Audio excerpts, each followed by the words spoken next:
আছে সবাই, রিচিস কিংডমের আরো একটি নতুন ভিডিওতে সকলকে স্বাগত জানাই। আজকে নিয়ে চলে এসেছি জিভে জল আনা মাটনের রেসিপি। আর বন্ধুরা, সাবস্ক্রাইব করতে ভুলো না, সাবস্ক্রাইব করে বেল আইকনে ক্লিক করে দিও। চলো রেসিপিটা দেখে নিতে হবে।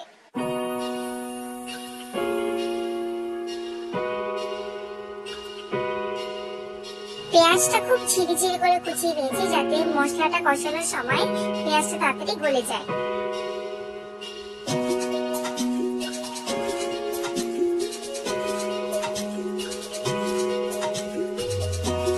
কাশ্মীরি লঙ্কাটা জলের মধ্যে ভিজিয়ে রেখে ভালো করে পেস্ট করে নিয়েছি।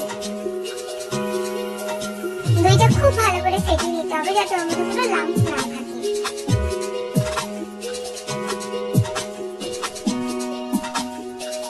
আচ্ছা, এটা হচ্ছে মিক্সার গ্রাইন্ডারে যে মশলাগুলো বেটে নিয়েছিলাম, সেই মশলাগুলোর বাটি ধোয়া জল। এখানে ফ্রেশ ভাবে কাটা মাটন নিয়ে নিয়েছি। এখানে আছে প্রায় 1 কিলো 100 গ্রাম মতো মাটন, আর 100 গ্রাম আছে ঝোল।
এখানে দেখতেই পাচ্ছি মাংসটা খুব ভালো করে কষে গিয়েছে।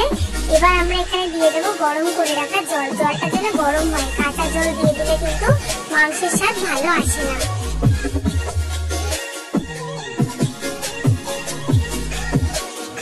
চর্বিগুলোকে ভালো করে টুকরো টুকরো করে কেটে দিয়েছি। মাংস কষানোর সময় চর্বি কেন দিইনি, কারণ চর্বিগুলো তখন দিলে গলে যেত। তাই এই চর্বিগুলো মাংস কষে যাওয়ার পরে দিতে হবে, এবং আলুগুলো তারপরেই দিতে হবে, যাতে মাংসটা সেদ্ধ হতে আর বেশিক্ষণ সময় না লাগে। নিলে আলু আর চর্বি দুটোই চলে যাবে। ব্যাস, ভালো করে ফুটে গিয়েছে, তৈরি হয়ে গিয়েছে আমাদের আজকের মাটনের লাল লাল ঝাল ঝাল ঝোল। আমি কিন্তু এই মাটনটাকে একটুখানিও প্রেসার কুকারে সেদ্ধ করিনি, কমপ্লিটলি কড়াইতেই করেছি। এটা একদম কচি পাটা ছিল, সেই ধরনের জন্য খুব তাড়াতাড়ি সেদ্ধ হয়ে গেছে।